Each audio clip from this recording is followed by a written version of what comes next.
people in the room.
No, I was just going to say I've got to run off as soon as we finish because I've got a plane to catch.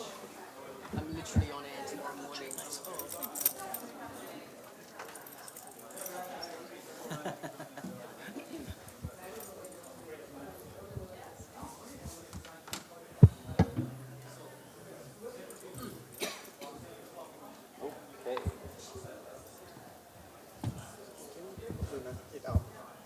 I'm sorry? That's fine, because then the batteries will fall out. Enough for all of us? 1, 2, 3, 4. Oh, okay, that's more than I thought. But I think one of them might be mine. Let me ask if he's got one.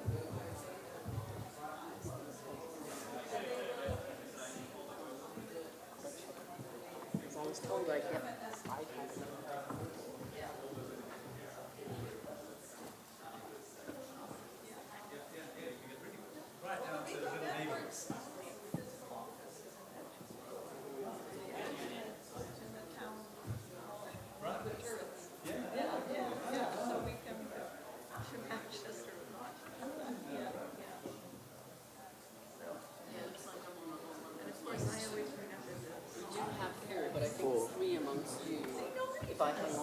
You should hang on to yours for sure. I don't want to lose control. Across the Atlantic Sea, and I'm a genius. Believe me, I believe you don't know that song. So I did a parody of it for one of our meetings there, and nobody had ever heard of it. No, they were sort of intrigued. Oh wow, what album? Yeah, look it up. It was on the musical there. So it won't be as good as your rendition, but oh, wow, give it a go. So yeah. On them to take a seat. Wednesday, my wife. It's a really good rock and roll song, and they did a video, the whole video was on, and we woke up in the morning, and it was the journey of the week that we're going, picking stuff, and then going back to the you would think you're going to 10 years ago. Looking up. But you know, the one thing about Buenos Aires was they were able to negotiate a train or a bogie for the way speakers to carry their cars.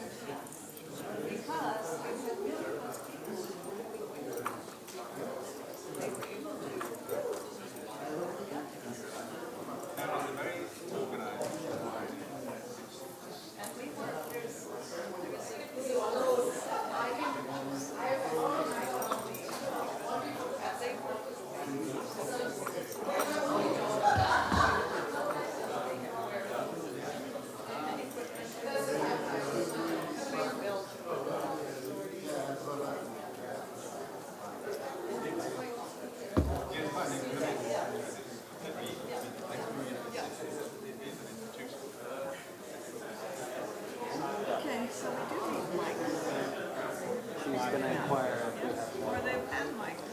they've got only three. Only 3 hand mics, so we, okay. So you're going to stray into health sector technology? By any chance? What happened to What's you? the benefits of What did happen to you? makes you look like an athlete? Really? And what happened? Just the problem speech, and I was doing a lot of walking.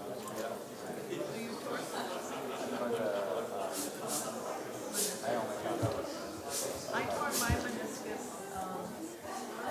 last year, July. I had done a trek in the Himalayas. So I think that's what, but then I was home, I was just walking up the stairs and I turned to the landing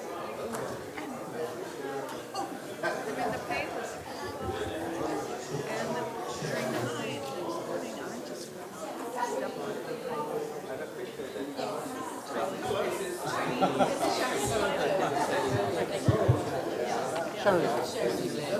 No? Okay. Sit right up front.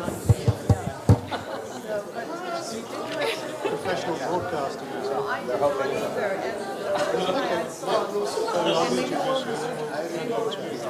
We've just got a couple more microphones and then they'll he said he was a boss of me. so we can support the station. I grabbed mine very early on. It should never be like I can't admit I don't want to lose control. So we're waiting for people to come in. Yeah. Yeah, and they say it's like a pebble in a shoe, it'll come back in the shoe. Okay. It's why we're saying this. Yeah. Assuming it's going to be short. Yes. I mean, we can go 5 minutes over. Okay. Well, I'm hoping to get quite a lot of go like questions from the audience. Just gauge it. Yeah, Kunal was. If it gets Yeah. too far, Yeah. Kunal was saying try to get about 45 minutes worth of questions from the audience. So I'm trying to open up fairly early. okay, fantastic. I think it'll be an interesting debate. Yeah. And also, it's just Oh, do you want to borrow? Aren't you on the podium? Yeah, I think there's a mic that's there. You sit there, you can go up to the podium. Yeah.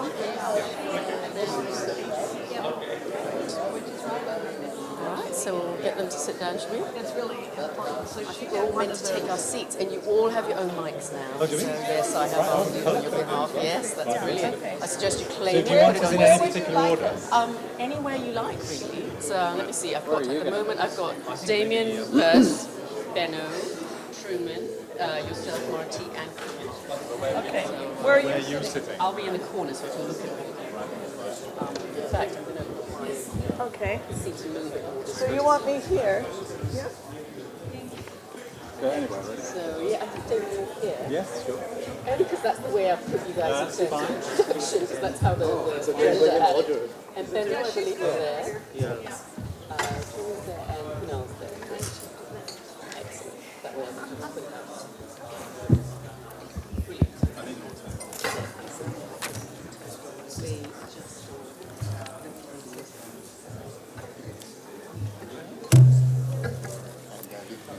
I think we need to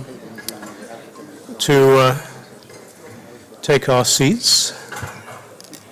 Our stragglers are just coming in. So if people could sit down fairly quickly and we can begin this session of the conference.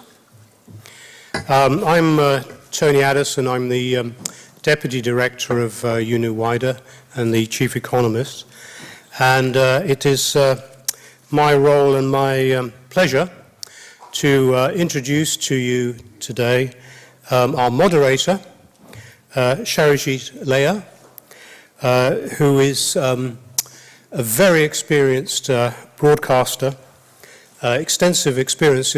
You'll probably recognize her from the BBC World, BBC TV. She's anchored the Asia Business Report, Newsday from the BBC's Singapore studio, a lot of BBC programs from London, a lot of work for BBC Radio.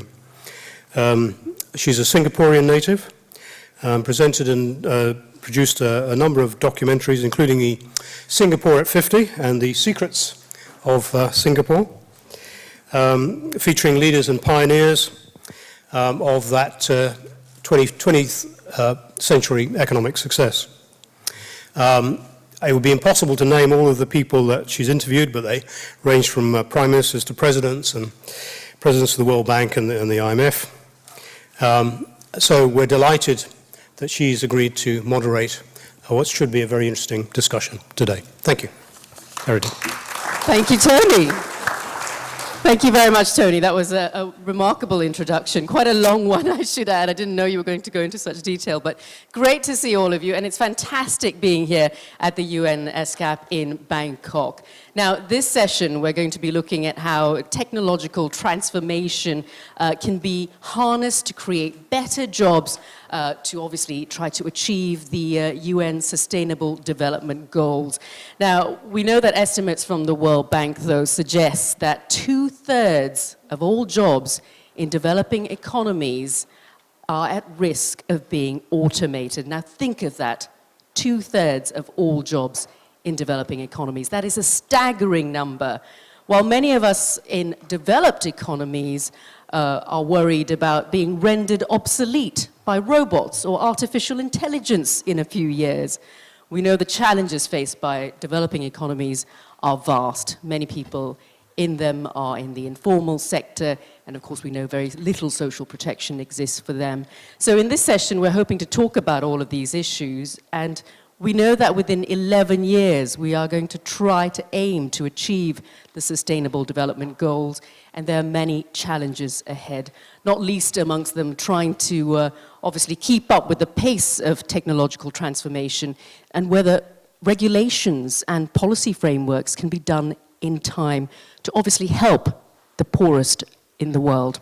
So without further ado, I'd love to introduce our panelists. I've got very quick introductions to all of you because I'm hoping to get into a very good discussion where I'm hoping many of you will have questions. So I will be opening it up to questions in the last 40 minutes or so. And please do think about what you might want to ask, because our panelists are the best in this particular topic. I've got obviously Damian Grimshaw from the International Labour Organization, Benno Ndulu, the former central bank governor of Tanzania, now a co-director for the Commission of Technology and Inclusive Development at the Blavatnik School of Government, which is part of the University of Oxford. I've got Truman Packard from the World Bank, Marty Chen from the Harvard Kennedy School, and Kunal Sen, obviously, from UNU Wider. So welcome, all of you. Now, an introductory question to all of you fairly quickly, and I'd want you to get through this fairly briefly, and it's really to give us, the audience, a sense of where you sit when it comes to this debate, whether technological transformation can indeed create better jobs, or could it stand in the way of better jobs? And so a sense of whether you are optimistic, pessimistic, or cautiously a bit of both. David. Well, I think I'd like to be optimistic, but I'm a director of research at the ILO, so I think I'll go with the evidence. I certainly don't agree that we can confidently predict a majority of jobs disappearing thanks to technologies, because as we know with these models, economists are great at holding everything else constant, the ceteris paribus rule. We know that lots of things are changing, and there are many, many other challenges and opportunities out there, not least from climate change, addressing inequalities, and so on. But I'm really interested in the puzzles that this new wave of technologies is bringing. For example, the productivity growth puzzle. I mean, where is productivity growth, given the massive advances we're seeing in technologies? I'm also interested in the puzzle of inequalities. I mean, why aren't these new technologies leading to greater convergence of incomes? And in fact, our models suggest that, in fact, emerging economies are paying a greater price in terms of job displacement from robots than developed countries, and we can talk a bit more about that later. But we're worried about that, and we're also a little bit worried, while we see the opportunities from a gig economy, the invisible and locational platforms that are associated with that, we're also very worried about the kinds of jobs and work that they're bringing. And again, I'm sure we can go into detail on those issues. So as I said, I'd like to be optimistic, but the evidence is pushing me a little bit the other direction. Thanks. Benno, I'm hoping you're optimistic. Oh, yes. I'm optimistic, the same with history. History has shown that innovation over time has always on net basis, led to improvement. There were all these concerns when the automobile arrived, whether we would have horses still being relevant, and today horses are as relevant as they have been before, but in different contexts. So I think, one, the estimations are definitely not exactly right, partly because there's such a wide range. They range from 9% loss of jobs to 67% loss of jobs. And typically they're based on the potential of the technology, ignoring other constraints in moving from potential to actual application. And we have looked at this in our work on pathways, and we do have a report which is out there which talks about exactly this. And in terms of what I've seen technology do on my own continent, on the mobile money side, on financial inclusion side, the way it has bridged distances, the way it has substituted for expensive brick and mortar systems, I think all that has given me that sense of it. But with one proviso, this doesn't happen automatically. A country has to be digitally ready, and there are definitely measures that need to be taken up. Reflecting our World Development Reports 2013 on jobs, 2016 digital dividends, and 2019 the changing nature of work, I am very optimistic. I share Benno's optimism. I'm more cautious about the ability of policymakers to fight vested interests in order to bring about the sort of changes that are required to make sure that this technological transformation does lead to inclusion and an equitable distribution of the gains in productivity and growth. Therein lies the challenge, and also therein lies the value of the projections that assume a do-nothing, constant policy framework in spurring action, giving policymakers a snapshot of what doing nothing will lead to. And so very, very optimistic about the power of technology to improve people's lot and give them a stake in growing economies, guardedly optimistic about the ability of policymakers to really bring about the changes necessary. My answer is it depends.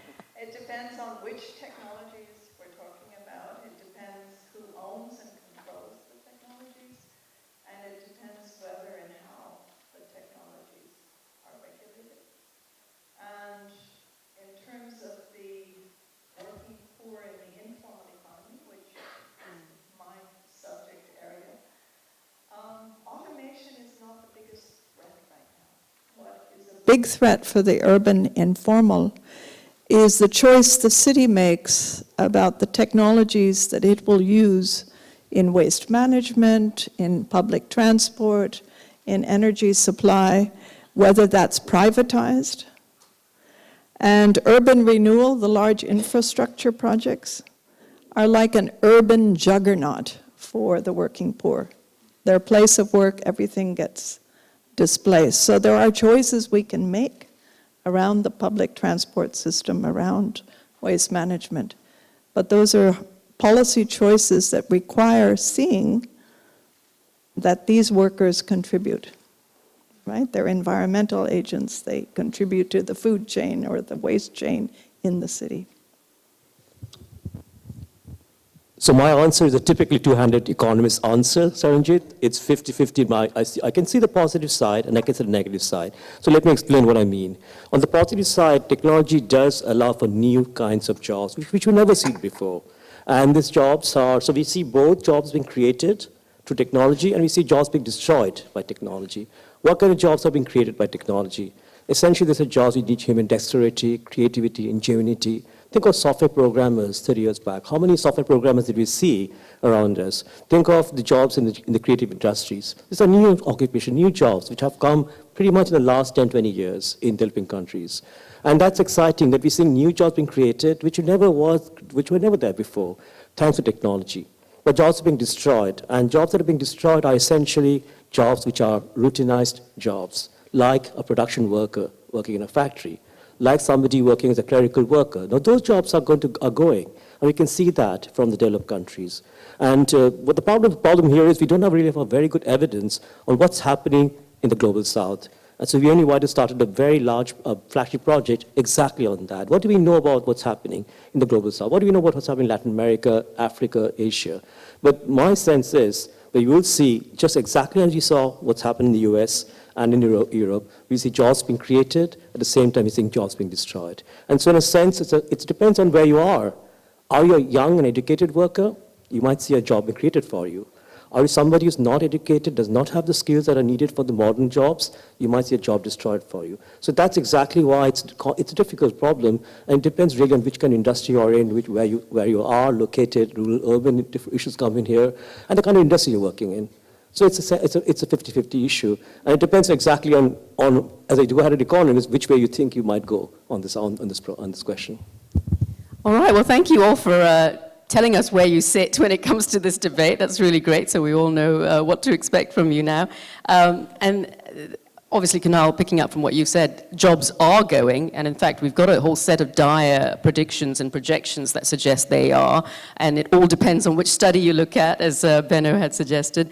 There's one saying that 47% of Americans are at risk of being displaced by technology over the next 20 years.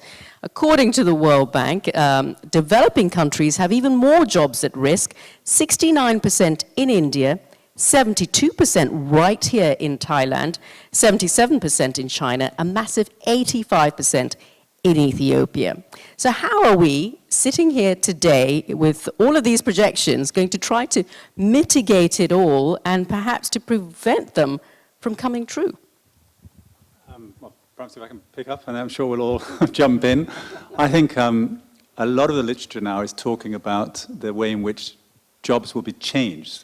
It's not so much, I mean, there are going to be job displacement effects, and I think there is some truth in the sense that however bad they may be in developed countries, they're going to be much worse in developing countries because of this sort of double whammy effect that as labor costs are rising in developing countries, that increases the incentive for substitution with technologies.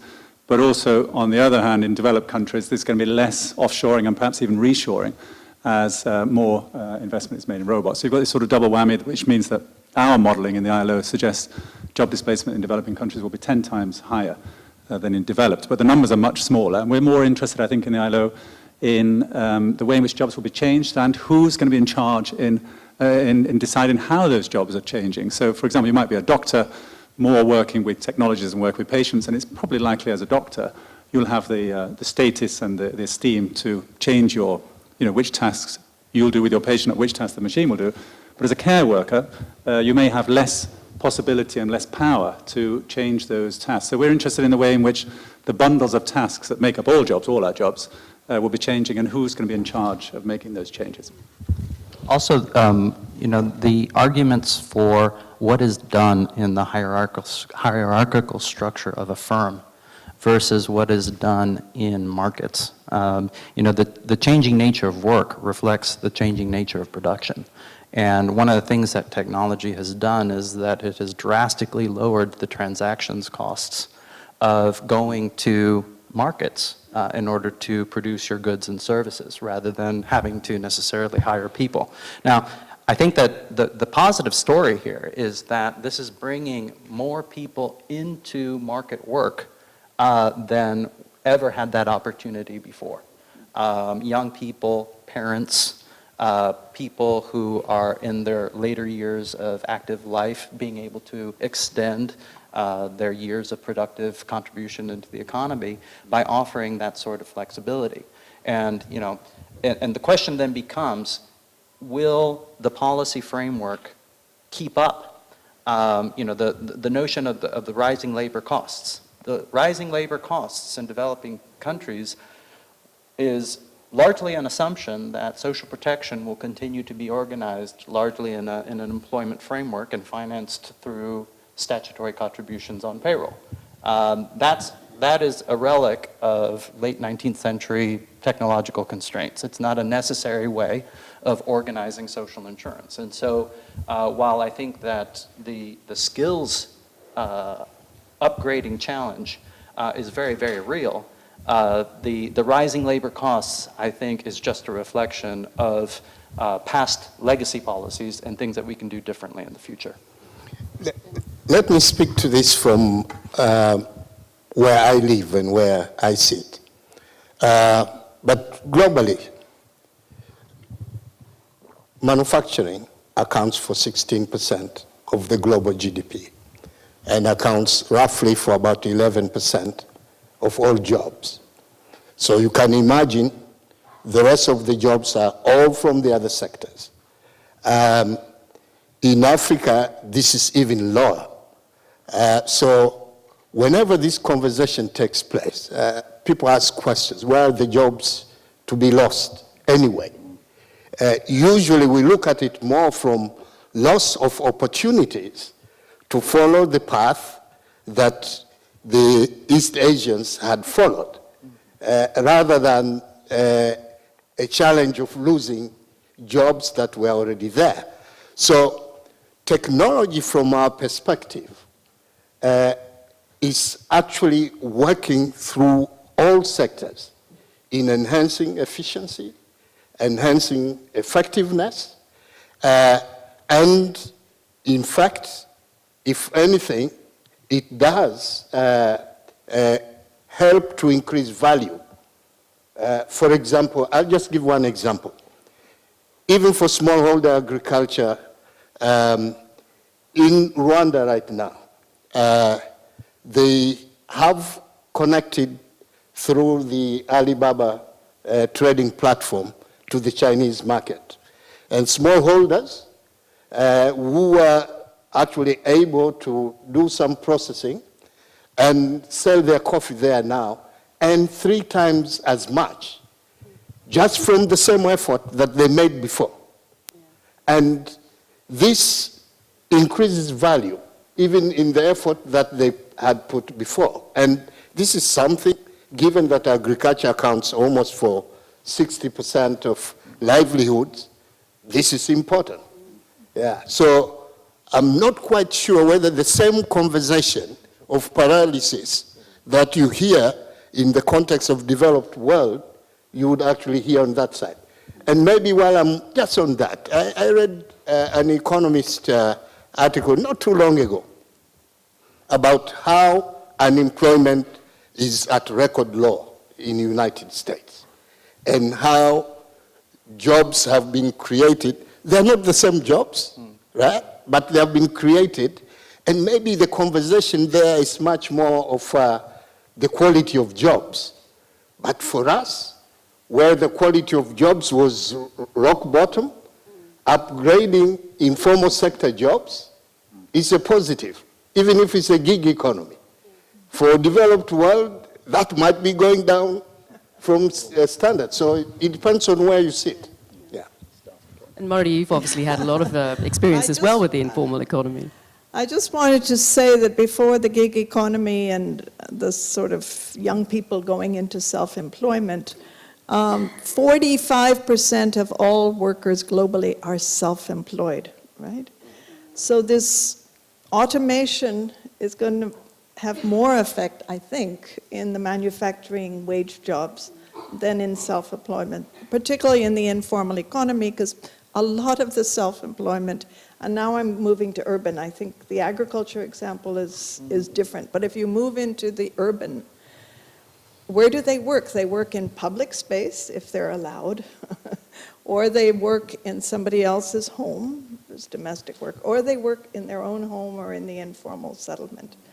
And what do they use in terms of technologies are about as basic as you can get. So we can't forget that the base of the economy, the base of the workforce, is using incredibly basic technologies. And one of the reasons they don't improve those technologies is because of the rules and policies of the cities. So the waste picker in Durban, South Africa, who recycles cardboard, will not carry a knife to slice the cardboard because the police will assume he's a robber, and he will then carry a piece of glass to cut the street vendor, wherever we work, will not invest in a digital scale, an improved fancy display case, or increase stock, because that will attract the attention of the police and thieves. And so they fear confiscation, they fear theft. They have to be able to move about at a moment's notice when the police come down the street. And they have no place to store at night, right? So we can't forget that we may have robotics and artificial intelligence, but at the base, it is very basic technologies, and they're not able to improve those. And they are affected by these technological systems that I referred to. And I can give examples of good practice, but that is the reality for the broad base of the workforce. Yeah, so just picking up on that point, first of all, I'm skeptical of the numbers that come out on this issue, about number of jobs being lost. What are the jobs that are safe? The jobs that are safe are non-routine manual jobs. These are essentially hairdressers, courier services, a lot of this work that is done in the informal sector, right? So those jobs are quote-unquote safe. And they have really, the possibility those jobs are going to go is quite unlikely for many years to come. So I do think there is a problem here. The problem here is either we have a very optimistic view of technology or a pessimistic view of technology, really not realizing the kind of jobs talking about that are there, many of them are safe jobs. Now, having said that, we come back to the problem that those are in the informal sector, those jobs, right? And that's where technology can be a positive thing, because that's where we need to think about how those who are working in the informal sector, self-employed, wage workers, how can they benefit from technology? So I think the debate should really move around a little bit from that point of view of jobs potentially being lost, because I don't really think in the developing country space, for some time, quite a few jobs are going to be lost. Having said that, there still is a problem that the jobs that are not going to be lost are the jobs that at least some proportion of them are mostly where we have informal workers working in very poor paid jobs. So that's a different challenge, where I think the challenge that Marty mentioned comes in. I think this is a reason for more optimism. The definition of what is formal and what is informal can now shift, finally. We can stop using formal to only mean work on an assembly line in a factory or behind a desk in an office from 8 to 6 or what have you. Formal should be the ability of the state to observe the economic activity, to regulate it, and hopefully to tax it at appropriate rates. Now, under that definition, technology offers a whole host of opportunities. The financial inclusion and telepayments revolution in Africa has done more to erase the line between what is formal and informal economic activity, and given us many new sources of economic flows that can be tracked and taxed for the purposes of financing social protection or other aspects of the welfare state. That's a great reason to be optimistic. Can I just come in on that? I think there's a reason to be optimistic, but not because we can tax them. I'm sorry. We do studies on this, and they feel they are paying taxes on a daily basis. Now, these are often operating fees, or they have to pay rent if they're in a built market. They have to pay bribes if they're not. And they don't see any benefits flowing. And Ravi Kanbur, where's Ravi? He and others have done study that shows most of them do not earn enough for personal or corporate income tax, and only 3% hire workers. So the payroll tax thing is not going to have much. Oh, no, I'm not arguing for a payroll tax. Yeah, okay. Heaven forbid. So what I'm saying is that in economies that we know are gathering too little public revenue, we now have another source of observable, trackable economic flows that can serve as the basis for gathering public revenue, not for the sake of just gathering public revenue, but for the sake of offering better services, including reemployment services for people who have lost the traditional formal sector jobs. I'll give an example exactly to follow on that. Gojek in Indonesia. This sort of matches demand for motorbike rides to the riders. Not only has it reduced the cost of search and matching those that need and those that offer, but it has also introduced a system of social protection amongst all the riders. And not only that, and more recently it has added another activity, which is, in essence, they have become also agents for mobile money services. So it has formalized and it has made the jobs better than the informal motorbike rider that was there before. So, I keep on going back to this. A gig economy might be going a step down in the developed world. It is going a step up in a number of our situations. But I want to pick up on a few things. I think our discussion of technology seems to be only focusing on technology as an input into the production system. So, the waste pickers, the cleaners, informal workers might not visibly work with technologies, but I think we're seeing a trend where the allocation of who does what and when in these sectors is often done now in platforms, and that's a creeping change. We're already seeing huge advances there in the allocation of who does what through platforms in developed countries, and that's coming through in certain sectors like drivers and taxis and so on, but it's spreading through into the world of domestic work, cleaning and so on. So the platform economy is going to become more and more extensive, and that's going to be the tax base of the future, but of course that's where there's huge resistance. And that's also where there's huge inequality of market concentration. And, we follow the money and it's all going, to the west of the United States. So that's a huge issue. And just to pick up this issue of the relic of social protection systems, that's not the ILO view is that we should be moving towards universal social protection systems wherever possible. And it is interesting, in this region, Vietnam, Laos, have recently put unemployment insurance into their national legislation. So countries are carrying on the wave of 20th century welfare state development. And I think going back to companies looking after people's health insurance, and I think that's more of a relic of 19th century social protection. However useful it might be in advancing the conditions of some groups of workers, I think company-based welfare, that's a relic. Sure. I think universal social protection systems, where it can be funded and applied across the informal sector, that's the challenge. But I think many countries are picking up that challenge. We share the commitment to universalizing social protection. We just don't see it as a necessary component to have statutory contributions as the gateway to coverage. That, to us, is a pragmatic matter. Whether a statutory contribution is the right way to finance your social protection and the other aspects of your social contract and welfare state will depend from place to place and the technology and administrative capacity of that place.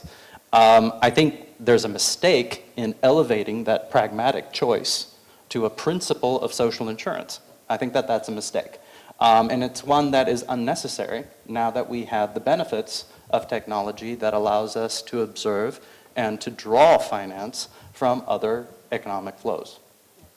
Well, I'm glad we've really got a debate going here, don't we? This is fascinating stuff. And as you say, it is so complex when you take into account the nature of the developing world, the developed world, the formal economies, the informal economies. I mean, they all seem to merge together, and it's very hard to then define what kind of social protections should be in place, whether they are the relics from previous generations or whether governments and other policymakers should be coming up with something new. So let's take a look at the social social protection issue now, because really interesting that California legislators have just approved a landmark bill this week, in fact, that requires companies like Uber, like Lyft, to treat contract workers as employees. And of course, that's a move that's going to reshape the gig economy, which is something else we've been talking about. So really, what sort of social protections now need to be in place to sort of, deal with this new world that we're seeing, the informal economy, the gig economy? There needs to be more that needs to be done. And does the onus lie with governments, with companies, with the private sector, social groups? Where does it go? I think that the California decision and that legislation is a big landmark in the evolution of the digital economy and the advent and the dominance of the platform companies. Precisely because in many countries, in the face of overwhelming stakeholder resistance to change, you can't do a reform to the labor code. And so what is often been the case is that governments are only left to creating special little categories, adding endless, at least de jure in the labor code, diversity to the forms that labor can take. Now, what happens is then companies use their power and the existence of these categories in order to arbitrage. It's employment and taxation arbitrage. And the oldest examples of this exist in Latin America and Southern Europe. And so you have people who, in every other way, are employees being forced to enter into this disguised employment, as ILO puts it very nicely, because of the tax advantages, the cheaper payments into the social insurance pot. And so this California decision and the UK ruling that happened about a year and a half ago is a great step. Now, I think the really ambitious, more robust step is to have neutrality when it comes to how people who engage in markets can then make benefit of the social contract. And what does that mean? It means that for the most impoverishing risks and shocks, that really the role of direct finance from public revenues and an abandoning of statutory contributions is an essential first step in order to create universal access to that form of protection. So who does it? Who does it fall to? Polities. I mean, this Yeah. has been an active debate in the health protection space, the health social protection space, and our commitment to universal health coverage and universal access to health financial protection is reflected in a turning away from statutory contributions as the only way to gain access to essential care. That's a real bedrock of that new social contract. Marty? Just to say that the contribution part, let's put aside for a minute. One thing that we're very concerned about is that we believe in universal health for social justice reasons, not efficiency reasons alone. But we feel that the employer still has some obligations to workers, right? Which are not universal health. So there's a range of worker benefits, overtime pay, paid leave, and all of that, that should not go out with the bathwater, right? The other is we're very worried that the World Bank and others have reduced social protection to social assistance in the form of contingent cash transfers or cash transfers more generally, and that we have to go back to a more robust system of social protection. And If the only difference between social assistance and social insurance is how it's financed, then maybe. But rather, I'd like to talk about objectives. Preventing poverty, protecting people from impoverishing shocks like catastrophic health costs, helping people to smooth their consumption. All of those are very, very different objectives of social protection. And so you can provide a package that's comprehensive and that tries to meet all of those objectives, and each one of those objectives is best met with a certain line of financing. Payroll tax financing for preventing poverty and helping people to protect people from impoverishing shocks. and redistribution is not the best. I'm not saying that. I'm just saying the package of benefits needs to be broader than what social protection has been very narrowly. We're on board for that. Okay, all right. So that's all I'm saying, and we I also- do believe. But to pick up on what you're saying, I mean, I think it's right that I mean, that the debate, the Californian bill, is really about reminding Uber and the others that we're dealing with an employment relationship, as you said. So it's it's not all about the state financing things through social protection. I mean, that's the sort of baseline to provide, as we say at the ILO, that labor isn't a commodity. So you provide basic income protections, but also that social protection is a productive factor in the macroeconomy. But the employment relationship is absolutely central to the way we think decent work can be improved and addressed in the world. And that does mean employers taking responsibility, but it also means on the other side that we hope and we rely upon workers organizing collectively as well. And that's been very important in this whole debate about whether these Uber drivers or partners are workers or not. Because then you have worker rights, and that's a whole other kettle of fish, right? Do you have a right to a minimum wage? All these other things are part of a conversation in different countries. So the ILO, we don't say the minimum wage ought to be this or that, but we have a set of principles and a set of rights following the conventions that we've laid out. So they're very important. Yeah. See, I would rather that the commitment of employers be pursued through a more rational and coherent discussion of what tax instruments are applied where and how neutrally. I'm sorry. All right, let's move Yeah. the debate. I think it's Kunal very- and Benno, yeah. Yeah, I think the California law for us goes beyond simply resolving the issue of relationship between the company and it is also where the taxes are actually going to accrue. With local sort of motorbike rider entities, they're taxed at home. If there is a provision of social protection, that is there. But for global operators like Uber, a big question is which fiscal authority actually is the relevant one. And we have to deal with matters of international governance also in relation to that. So it brings in this additional. So once all those are known to be employees, who collects the tax? And where do you pay the contribution to social protection? So actually the problem, so nobody really has a problem with the California regulation here, right? And that's pretty obvious. But where I disagree with Damian and I disagree with the ILO position on this is that, again, what are we talking about? We're talking about a whole mass of workers who are self-employed, household enterprises, nobody outside the family working there. This is what we see in Africa and South Asia, for sure, right? So let's think about those people. What do we want to do with them?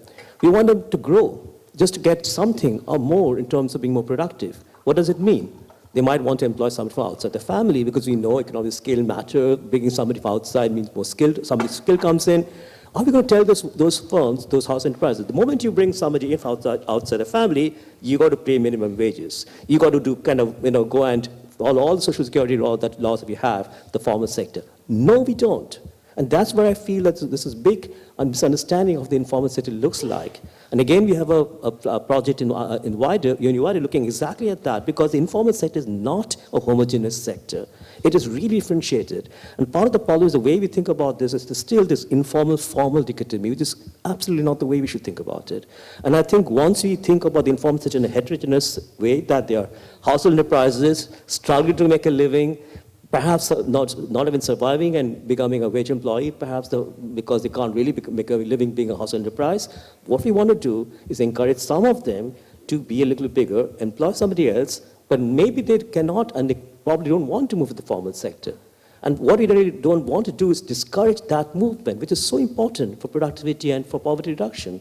So that's where I disagree, because I think the ILO view sometimes just doesn't seem to recognize the heterogeneity in the informal sector, while I'd otherwise accept many of the things that ILO might say about the fact we should have universal coverage and so on. I mean, I think, yes, I understand what you're saying. I think the South African new minimum wage law was interesting in that respect, that they made allowances for firms of different sizes and also allowed for a transition period in order to reach the national minimum wage, and then there were other categories, for domestic work and so on. And I agree with you that much more needs to be done in understanding how employers, sort of micro enterprises in the informal sectors, cope with expanding to scale, as you say, creating productive and decent jobs while complying with the legislation. But I do think that the challenge is probably far more on the other side, is ones of compliance and enforcement and so on, in the formal and informal sectors in many developed countries. So, we're way below sort of 100% compliance in the formal sector. I think the ILO has still got a lot of work to do there, as well as understanding, as you say, the heterogeneity of firms and enterprises in the informal sector. So, your comments are well It's a noted. massive challenge, isn't it? I mean, how do you even begin to regulate, as you say, you can barely regulate the formal sector, but to regulate the informal sector. And then, of course, bringing us back to the debate, how is technology playing a role in all of this? Because ultimately, can it potentially help leapfrog? As Benno has been mentioning, it's really helped people in Rwanda, as you mentioned. It's benefited them. So we are seeing the benefits going to people in the informal sector utilizing technology. But then can technology be seen also as a divider? Because there are lots of statistics that suggest there is a big, deep technological divide that is potentially creating a much bigger gulf between rich and poor around the world. Well, I do see the technological divide from the bottom up. And for us, in terms of productivity growth, there are two things that are needed. One is to reduce the negatives, and then you can increase the positives. And for the informal worker, particularly in the urban context, they are stigmatized, they are penalized, they are criminalized, right? And as long as we're doing that, they are not going to improve their basic technology, which, as I said, is so basic. And it is the systems that are chosen by the government for delivering public goods and services that are part of the negatives right now, and we need to rethink it. So, the waste picker, if I may. The waste picker, 1% of the urban population of the world. They are the ones who have the knowledge of how to reclaim plastic, cardboard, glass, metal. But when the city sits up and decides to modernize, they want to use modern technology, and they hire a private firm, and they give the contract to the private firm, and the incentive is to haul. You get paid by the ton for how much garbage you haul out of the city to the dump, the landfill, or the incinerator. No incentive for recycling, right? There are associations of waste pickers around the world that want to also get contracts. And one country that's done it is Colombia. There was a 20-year struggle by a local association of recicladores with support of the Constitutional Court. And finally, the city of Bogota, under a socialist mayor, it took that, issued a bid, and the association successfully bid. And they now are able to collect at source, reclaim what's recyclable, and take it to warehouses. So every day at the place where the garbage truck of the city is going to come, the recyclers are there taking out the cardboard, glass, metal, and plastic. Their truck, the association truck, comes to that site before the city truck. And the driver has a scale, the driver has a tablet with a specially designed app, and records the weight of each of the recyclable goods. And the goods then go to a warehouse that they got from the city, and they have a conveyor belt for sorting and bundling, and they even, in some of the warehouses, have processing technologies. It's possible, but you have to have a different vision of what the waste pickers are bringing to our cities and to the environment. It takes that. You have a point. Yeah, the danger of divide is real. And particularly if there is this sense of paralysis in the minds of policymakers and not really taking the necessary investments. So just a couple of numbers. Access is a major issue, but it's not network coverage. Even the poorest countries have about 80% cellular network coverage, and probably slightly more than half of 3G coverage. That means they can use the internet. But those who are actually connected to the internet in terms of use, it's only 12% among the poor countries. So having that available doesn't mean actually being able to use. And the biggest constraint has been affordability. The cost of a smartphone for most African countries is roughly around 2 months' worth of wages or income. The cost of data is way still up there. And it is possible to think about business models that actually try to do cross-subsidization to enable those at the bottom of the line actually to have data. Sometimes even they have a model called freemium. The first 60 megabytes is given free. The next set goes up in terms of cost among those who can afford that, and one uses that to subsidize these other levels. But it's also important for the companies themselves, because once people on board with this free 60 megawatts, then utilization actually takes them to these other levels too. So it's win-win. It's possible to think about solutions that not only governments need to pay attention to, but also businesses, for that matter. So some fantastic examples now. At this point, we've got about 20 minutes or so in our discussion. I do want to open it up to the audience. You are all amazing in terms of obviously listening and partaking in this debate. We want to hear from you. So if anyone's got some questions at this point, yes, gentleman over there. Sorry, followed by the woman there. Yes. Thank you. I think we're conflating a whole lot of issues here. We talk about technology, but I never got a definition of what you really mean by technology. Different sectors have different technologies. How do you aggregate them? I think that's a real problem. And also, I mean, why don't we look at sectorally?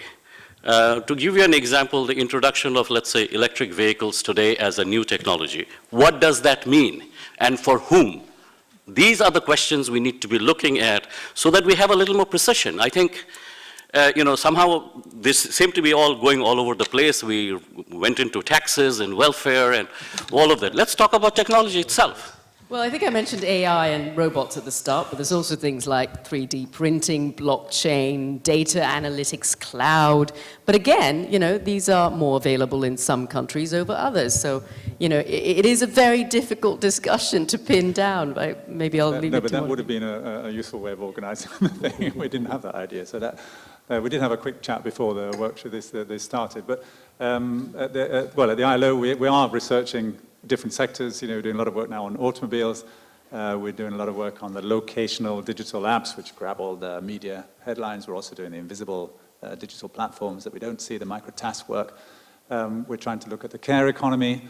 We're looking at companies who work in sort of low-skill services, cleaning, catering, and so on, where there are increasing use of robots. But also retail sector is another huge area where you're just going to see, sort of disappearance of many, tens of thousands of people who operate cash tills. So I agree with you. It's got to be sector-specific and developmental condition-specific. Yeah, I agree. I think our preoccupation, and maybe this is a way of focusing the discussion and eliciting your questions better, is with the the massive advent and ubiquity of ICT and digital technologies, with the possibility of automation and AI, do jobs still offer the best stepping stones out of poverty and a way to channel growth so that prosperity is shared? That's the essay question that I try to answer every day. And like I said, I'm very optimistic about that. Now, the questions of taxation and the questions of competition, which is not something that we raise, but I think is very important, comes in because, you know, we don't have to fear the robots if working people own the robots. We don't have to fear the robots if the productivity that they induce is adequately taxed and channeled back in better education or better services so that people can upskill and reskill quicker. That's where I think that's the common thread. And I think that, you know, we are in what Ryan Avent at The Economist calls a transition between equilibria, where, you know, it could go either way, where technology creates much more contestable markets, easier entry of people, even of the lowest levels of education and the most modest means, able to access markets that they couldn't access before and produce at scale in a way that they couldn't do it before. But at the same time, creates, through network effects, these massive industry giants that threaten with monopsony power, and therefore the ability of workers to be remunerated fairly according to their productivity. So we're in this transition. And in this transition, I think it's important for policymakers to note that the big changes, like technological change and some of the other ones like aging, they aren't the problem. The problem is the rigidity of policies. The assumption that I'm going to write a law and this is going to reflect the reality forevermore, particularly when it comes to social protection systems. And the best example of that is a retirement age.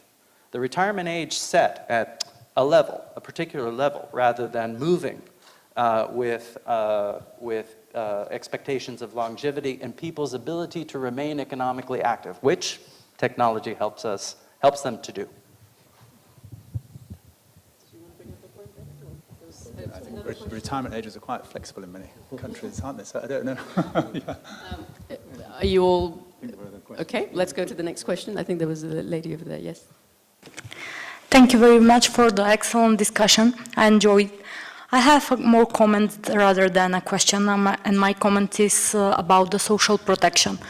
I mean, I think that the main question is not, do we need a social protection? When you are coming from developing countries, the context is completely different than when you live in developed countries. And yes, we need social protection provided by the government. The main question is how much social protection is enough, because sometimes when we have overprotection, it could lead to negative effects. What are the solutions? Redistribution is not a solution for our countries, I believe. What we need enabling environment that will provide opportunities for the most vulnerable to improve their earning potentials. And second, what we need when we are coming to the progressive taxation, we need some way how to expand the basis. We don't need a progressive taxation, but we should focus more in environment that will increase the basis. Thank you. I know that wasn't a question, but did anybody want to disagree or agree with that? No, let's get some more questions. Let's get another question. I think there was someone in the middle there earlier. Yes, oh, yes. From, yes, the lady there. Thank you. No, behind you. No, I believe she was about to ask, but we can go to you after. Go on. Thank you. I have a question for the whole panel. Let's say you're a policymaker working at a donor country's development cooperation department, and you want to set up a fund to help young people in developing countries to be better prepared for the jobs of the future. How would you set up this fund? What would you do to invest in such a program? What investments would you have the fund make? Yeah. Is it a question about the structure of the fund or what investments? No, Not the structure of the fund, but what kind of program, what kind of investment program would you set up as a donor? For me, the top priority that the fund should target is growing the local capacity to localize technological solutions so that they can actually be used to meet the needs. And there is this growing, industry of startups and young people who are very bright. The risk profile is such that they can't get finance from traditional sources, but the benefits from such finance and growing that particular class of applications are huge, not necessarily accruing just to the individual, but also on the bigger public stage. They are if you want, the intermediaries between global solutions and local application. That to me is the number one use I would make of.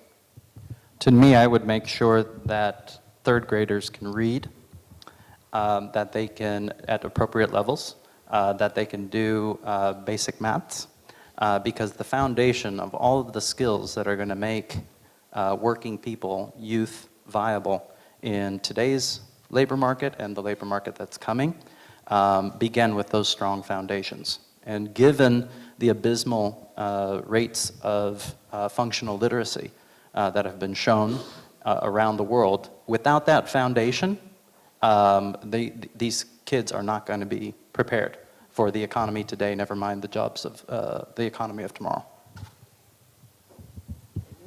I think that, and so I kind of go along with what Truman said, one of the biggest challenges right now for many developing countries is that there's a huge progress thanks to MDGs in getting kids to school. Pretty much we're seeing now universal enrollment in many countries, maybe not everywhere, but most countries, including reducing gender gaps also. But the problem has been learning, quality of education. That's been the big challenge. And that's where technology can come in big time in a positive way. And that's exactly where artificial intelligence can actually do good things. We really haven't talked much about that side of that technology. How do we get technology to the classrooms? How do you get teachers trained that they can use technology? There's a lot of stuff that can be done there, which are really about pushing learning outcomes much in a positive direction, which exactly goes back to the point. Once you do that, children have the skills to, as they move towards the labor market, to do exactly the kind of jobs that they're going to look at in the modern workplace, which is our jobs around the skills, where cognitive skills are required, and so on. So I think the push should really be on learning outcomes. And I think the challenge there is exactly, there are still a lot of resistance in schooling systems to shift that in that direction, because we have strong teachers' unions in many parts of the developing world. You have strong sort of part dependence on keeping things exactly as they are. So I would have liked to see a lot more technology used in schooling, a lot more emphasis on learning and particularly on cognitive skills. Yeah. But by the way, those are not mutually exclusive, right? Because you need to develop those apps and solutions exactly to be able to improve learning in schools. And you need to adapt that to the local context. So I think this is giving you a portfolio rather than just single. I think I would add, one of the things we haven't talked about is women's role in science, technology, engineering, the STEM subjects. So one of the big problems in developing countries is a high share of young women not in education, employment, or training, much higher than young men. I mean, young men tend to be sort of unemployed, looking for jobs, but young women tend to be completely out of the system, so at home, looking after families, looking at older or younger relatives. And there you could use your fund to really promote women's participation in the sciences, the maths, the technologies, because one of the it's amazing, I think, that of all the occupations that hasn't changed at all in women's share, it's all the occupations associated with ICT. They've been around sort of 10, 11%, forever now, for sort of 40 years, when we've seen women's role grow in law, in health, in education, everything. And it's really weird, and it needs addressing. So I would dump a ton of your money in getting women's participation in those technical areas of education and training that would help boost the science base of a developing country. Marty, do you want to add to this fund? No, I think we've covered. It's great. Okay, fantastic question. Yes, the gentleman in the front here. I would like to ask a question specifically related to a key theme of our conference, that is industrialization. It is true that industry accounts for only 10% of jobs, but when it comes to developing countries, industrialization is very important because that is the main vehicle for training unskilled workers and moving upward. Now, in that context, the real issue is what are the type of industries which are vulnerable to automation, and specifically what type of sectors. And I have seen a lot of figures like recent study in Cambodia says 60% of the jobs will go, which is a ridiculous number.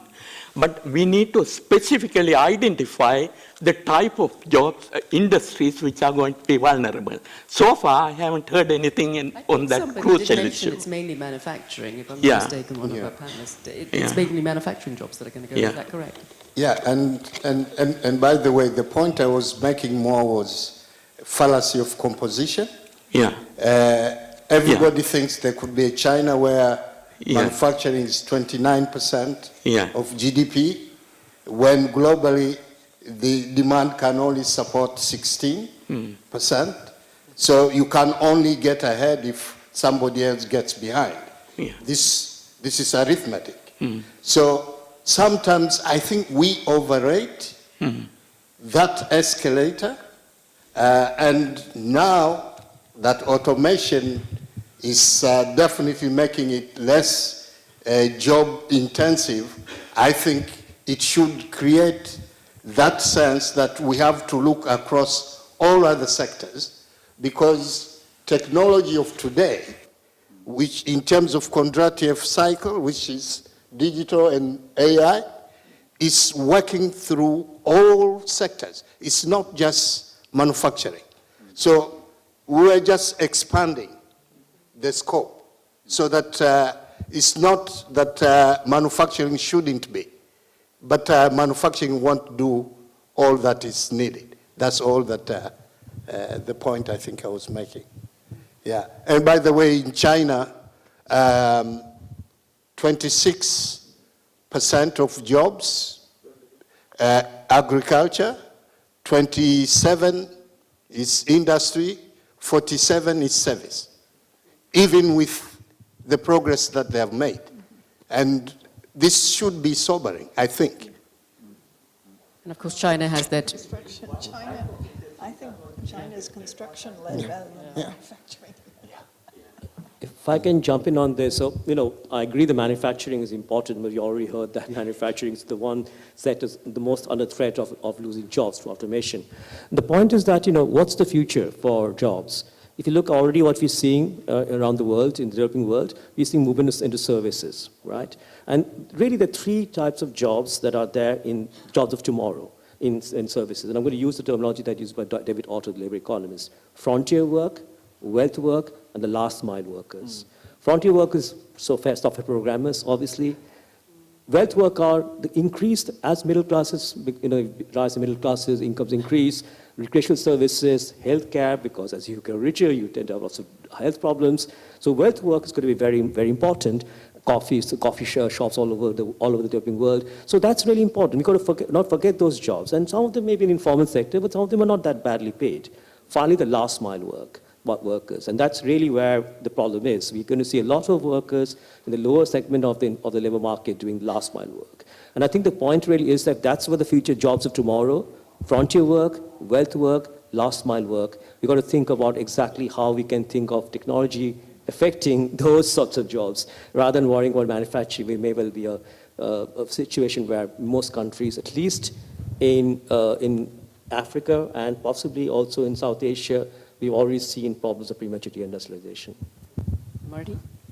Just to say that the last mile in the food distribution system is often the street food vendor. Just to say that there can be, in this I get back to my technological systems at the city level, you get a bus rapid transport system, and you have the stations, right? Now, you can have a taxi rand at the station, or you could have a rand for the bicycle rickshaw, and you could have a market for the street vendor because the commuters are coming off. But we don't think of that. And we have to unpack the services because the services is the big sector, and we have to really understand what are the services and who's doing what in those services, and how those people who provide the essential services can be better served, right? You think what's happening in the food chain of cities is, and again, this is a choice that doesn't sound like a technology choice, but it has technological ramifications. Wholesale markets are being moved way to the periphery of cities. So for the Olympics in Tokyo, the famous fish market is being moved out. And what's going to happen for the last mile of getting those potatoes and tomatoes and fish and all of that into the city? We do not think about our transport system, our bus rapid transport system, going to the wholesale market. It only goes where cars once went. So we don't even think we just don't stop to think how these systems work, right? Getting the food from the wholesale. So in Mumbai, there's a wholesale sub-market at one of the railway stations, Dadar, that operates before the commuter trains start coming in, because the flour vendor, the tomato vendor, all of that they need access, wholesale access. But nobody's planned it. They have to plan it themselves. And these are choices that we have to make in an urbanized world to make these systems really work for everyone. We have 5 minutes, and there's so much that we've covered in here, and I'm sure you've all got loads of questions as well. I just wanted to end with sort of the rapid fire round, just to get everybody sort of focused, because obviously we need the focus, right? So the issue around transforming economies through technological advancement, this is ultimately the issue we've been grappling with for the last hour, and it's been challenging. You know, how do you define the technology? Which sectors are going to be impacted? What kind of policy framework do we adopt to try to deal with it? It is such an incredibly complex argument. But in my final 5 minutes, I'd like each of you to give me a 30-second answer in terms of what you see as the best case scenario from technological transformation and the worst case scenario. How will we be, when we're sitting here in 2030, looking at the Sustainable Development Goals? Can we tick it off when it comes to technological transformation, creating better jobs, or do we cross it off? So that's my final challenge to all of you. 30 seconds, whoever wants to start first will be a very brave one. No? Well, the best example is an example I like very much of Hello Tractor. So the Hello Tractor example, and I think many of you might know about this example, is the fact that we had this problem of mechanization in smallholder agriculture in Africa. So here is this mobile-based app which brings together people who own tractors and people who need tractors. Now this was a big problem, but Hello Tractor is doing very well in many parts of sub-Saharan Africa. So that's a great example for me because that shows how technology can really be used in an absolutely major market failure of how do you bring about mechanization in a very difficult sector, smallholder agriculture. The bad example is the example I'm going to borrow actually what Truman said to us of McDonald's and kiosks of McDonald's in many different countries where you think, why are they not using workers? So that's the bad example. If you see more of those examples, one should get worried. But let's hope not. Anyone else? Yeah. For me, the difference between the real good and the real bad is whether or not countries are focused in getting themselves ready for the technological revolution that's there. and taking advantage of those opportunities, whether it is the infrastructure, whether it's human capital, whether it's policy framework, that will make a difference on whether one catches up or stays behind. For me, the nightmare scenario is concentration of wealth, the concentration of ownership over technology, and the resultant exclusion of working people from having a stake in growing production and growing economies. The best case scenario is the scenario of the mass human capitalists. And by that, I mean where most people are in service jobs that are intensive in non-routine cognitive tasks. Therefore, they're using their knowledge, their humanity, their intuition, and they are remunerated not as workers for their labor in a traditional sense, but they are remunerated according to their knowledge input, according to their human capital. So the human capitalist model is one that would have more massive use of profit sharing, shared ownership structures, so that the ownership of technology and capital and the benefits thereof is more widespread and more inclusive. My best case scenario is that we recognize the informal economy as the broad base of the economy, and that the technologies are for them and are owned by them and are decentralized enough that they can have control.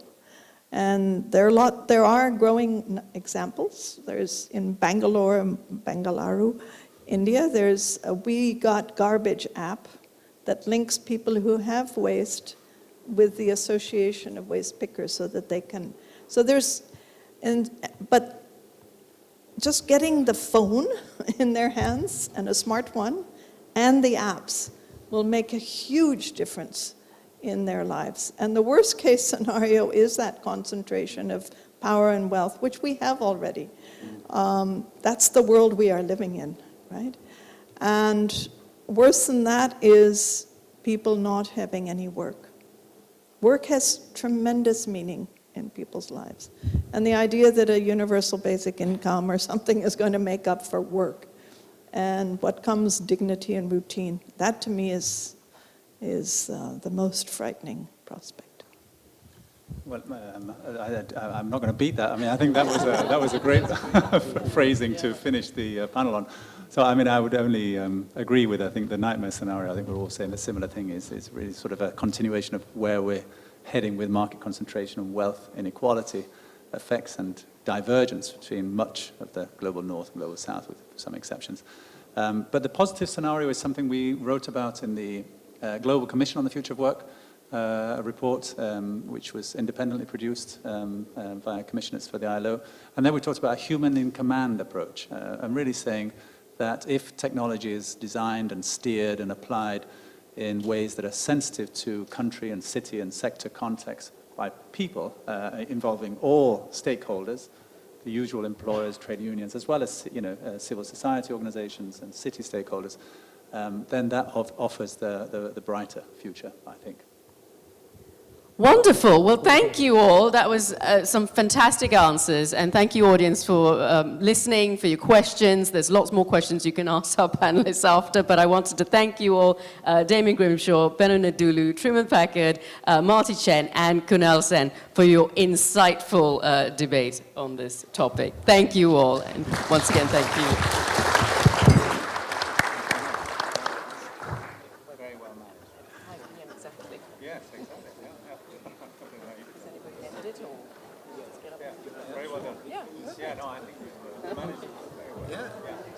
Good, yeah, no, that was fantastic. We could go on all day, couldn't we?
honor.